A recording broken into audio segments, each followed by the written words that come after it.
think I share Rachel's optimism, but having been around as long as I have,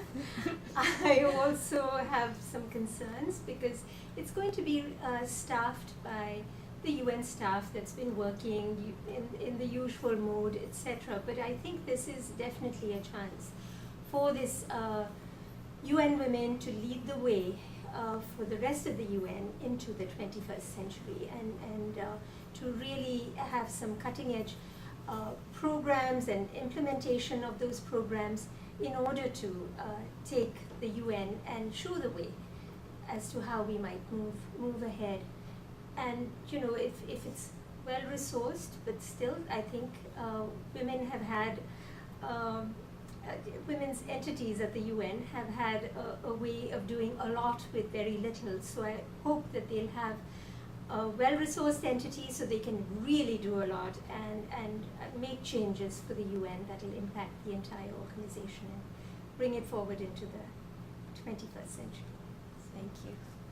Well, I would just add, I think I agree with what my colleagues have said, that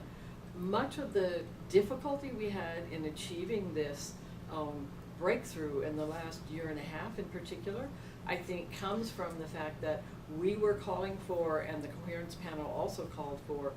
a new kind of organization, what we call the hybrid, or the UN has called a composite,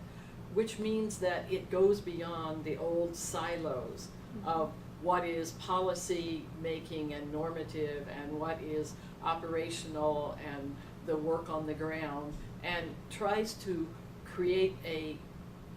organizational structure that moves across lines and divisions, both of gender mainstreaming and topics, so that it's both gender mainstreaming and women specific, so that it's both norm setting and implementation.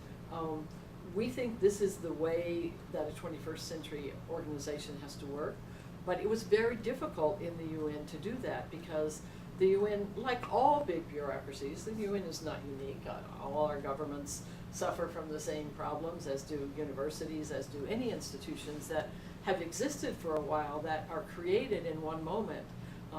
and then you get sort of ossified into those structures. So a lot of this political battle was because we were trying to create a new structure. So I agree that if UN Women is able to do that, it should be a model for the UN of how to move more effectively in the future, and that's certainly something we're all going to be working for. I'd just like to add that, you know, in the women's movement, we've been working as one global movement for advancement of all women across the board, and my hope is that the UN Women will also proceed like that, so it's not, you know, bogged down by the regional differences and the regional politics that often come into, or the country politics that come into some of the work of the UN, and so we can move past, you know, the narrow nationalistic agendas to truly having a global agenda for women of the world. And it's happened. I mean, civil society has done it, and so I think governments can learn from that. Well, thank you so much, ladies, for all your hard work, for your optimism, and really above all, your hopeful attitudes. And I'm sure our viewers will join me in looking forward to hearing more about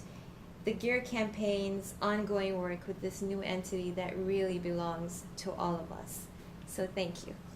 Thank you very much.